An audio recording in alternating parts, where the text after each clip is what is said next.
So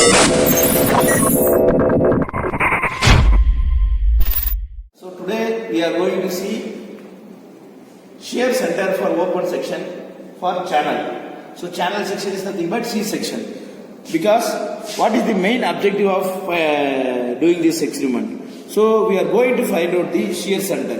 Before going to find out the shear center, already what you know about shear center? So shear center means the section will produce only bending. There will not be any twisting force occurs in that section. That is nothing but shear center. That theoretical one, here we are going to verify practically. Fine. So for that we need a cantilever beam setup with C channel section. Here at the tip of this section, it is attached with a plate to find out the shear center.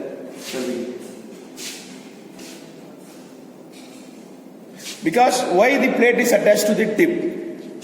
We already know that the deflection of the cantilever beam will be maximum at the free end. So to find out the deflection at the free end, we have attached a plate over here. So from this plate, we are going to find out the shear center. We are going to calculate the shear center. So what we are going to do in our experiment? So we are going to apply load. We are going to find out the deflection. So now we are going to mount the dial gauges in this plate. Okay. So as per the given specimen, we need a hook and we need a rod to mount the dial gauge in this plate. So take the center part of the C section. Already we know that the center part of the C section is nothing but flanges. Web. So top and bottom most portion are called as flanges and center portion is called as web of the section. So by taking center point, so divide equally distance. So keeping scale at here, you take 5 cm, left side 5 cm and your right side you will take just 5 cm or your own distance. There is no rules for keeping distance.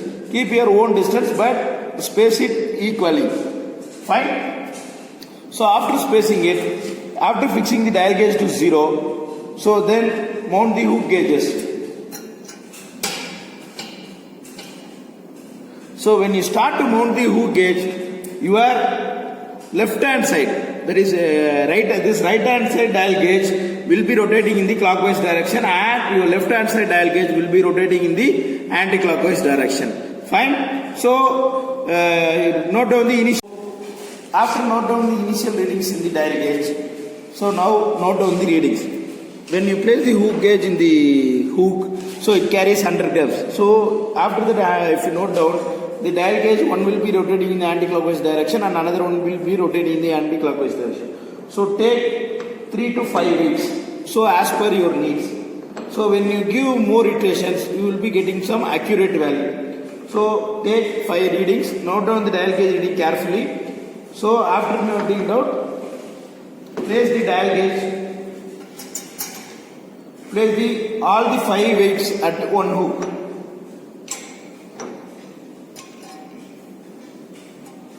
So if you start placing all the 5 weights at one hook, so one will be rotating in the anti-clockwise direction, another one will be rotating in clockwise direction. So you note down, hook weight is 100 grams. So when you put 5 weights of 200 grams, it is 1100 grams. So opposite side only 100 grams weight. So for example, I am not exactly writing the dial gauge reading. So sample dial gauge reading, you take it as some 500. This will be your 300. Okay. Now start displacing one weight from right side hook and displace it in the left side hook. Note down the reading. Now it becomes 900 grams and this becomes 300 grams. So now see, the dial gauge which is rotating in the clockwise direction, now it will be rotating in the anti-clockwise. The dial gauge which is rotating in the anti-clockwise, now it will be rotating in the clockwise direction. So it will be 300 and this will be 500. Like this, you start displacing each and every weight. To note down the readings. 700 grams, 500 grams. So this will be 100 and this will be 700. So when you displace the fourth weight, you state reading, that is 500 grams. Right side will be 500 and your left side will be 700. So it will be minus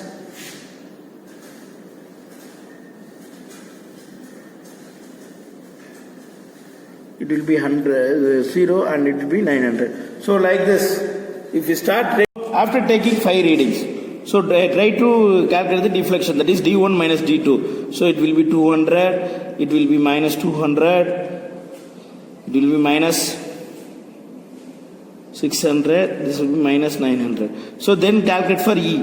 So E is equal to AB WA minus WB divided by 2WV. So AB is nothing but distance between the two hook gauges. Okay, AB is nothing but distance between the two hook gauges. Take for example, it is 30 mm. So WA will be weight of 1100. I am putting a sample calculation. WV is nothing but vertical load. Here we are not putting any vertical load. So vertical load is nothing but total load applied. So total load applied is nothing but, so 5 weights of 200 grams. So it is 1000 grams. Then hook weight is 100 grams. So it is 1100 grams. Fine. So 2 into 1000 plus 1100. 1000 plus 100 is nothing but 1100 grams. So if you put the calculator like that, you can calculate E. So then try to plot a graph. So when you are trying to plot the graph, you plot D1 minus D2 and E. So when you try to plot the graph, exactly the graph will passes through the origin of the section. So if it passes through the origin of the section, the value of shear center is verified. Fine. So then how can we verify it using theoretically? Value that we have plotted graphically, we are going to verify theoretically also. So how can we verify theoretically? Already we have solved in the problem, that is the shear center for C section is given as E is equal to 3B plus 6 plus H by B. It is already found out the value. So from that value, if you calculate, the length of the beam is 50 centimeter. The total length of the beam is 50 centimeter and the height of the web is 5 centimeter, thickness of the sheet is 1.6, distance between the two hook is 30 centimeter. So if we put the values and calculate, we will be getting the E value. So by comparing both the E values, we can find out the shear center. So main objective of this experiment is, so the section will produce only bending when you apply loads on the that is shear direction, that is when you apply loads in the tangential direction. So what happens? The section will produce only bending, there will not be any twisting. So it is verified. So the shear center that we have calculated can be represented graphically and theoretically also. Thank you.